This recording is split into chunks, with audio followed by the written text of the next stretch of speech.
ഓം പരമഗുരുഭ്യോ നമ. ഒരിക്കൽ ഒരു മഹാത്മാവിനെ ദർശിക്കാനായി ഒരാളെത്തി. അദ്ദേഹത്തിൻ്റെ മുറിയിൽ ഇരിക്കാൻ പോലും ഒന്നുമുണ്ടായിരുന്നില്ല. അദ്ദേഹം ആ മഹാത്മാവിനോട് അത്ഭുതത്തോടെ ചോദിച്ചു, വിചിത്രം തന്നെയാണല്ലോ, ഇവിടെ ഇരിക്കാൻ ഒരു ഇരിപ്പിടം പോലും ഇല്ലല്ലോ. മഹാത്മാവ് തിരക്കി, താങ്കൾ ആരാണ്? അദ്ദേഹം പറഞ്ഞു, ഞാനൊരു സന്ദർശകനാണ്. ആ മഹാത്മാവ് പുഞ്ചിരിയോടെ പറഞ്ഞു, ഞാനും ഒരു സന്ദർശകനാണ്. പിന്നെ ഞാനെന്തിന് ഓരോന്ന് ആവശ്യമില്ലാതെ വലിച്ചു വാരി കൂട്ടി വയ്ക്കണം?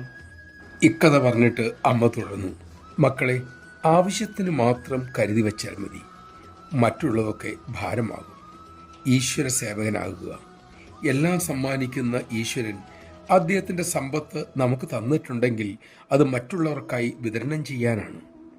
ഇതാണ് ഈശ്വരൻ്റെ ആഗ്രഹമെങ്കിൽ സ്വന്തമായി എന്തെങ്കിലും സൂക്ഷിക്കാൻ നമുക്ക് എങ്ങനെ കഴിയും? എന്ത് അധികാരമാണുള്ളത്? ഈശ്വരേച്ഛയ്ക്ക് വിരുദ്ധമായി എന്തെങ്കിലും സ്വന്തമാക്കി വയ്ക്കുന്നത് മോഷണമാണ്. ഒരു അതിഥിയെപ്പോലെ ഈ ലോകത്ത് കഴിയണം. നമഃശിവായ. ഉള്ളതിൽ സംതൃപ്തിയോടുകൂടി കഴിയാൻ ഭഗവാൻ നമ്മളെ അനുഗ്രഹിക്കട്ടെ.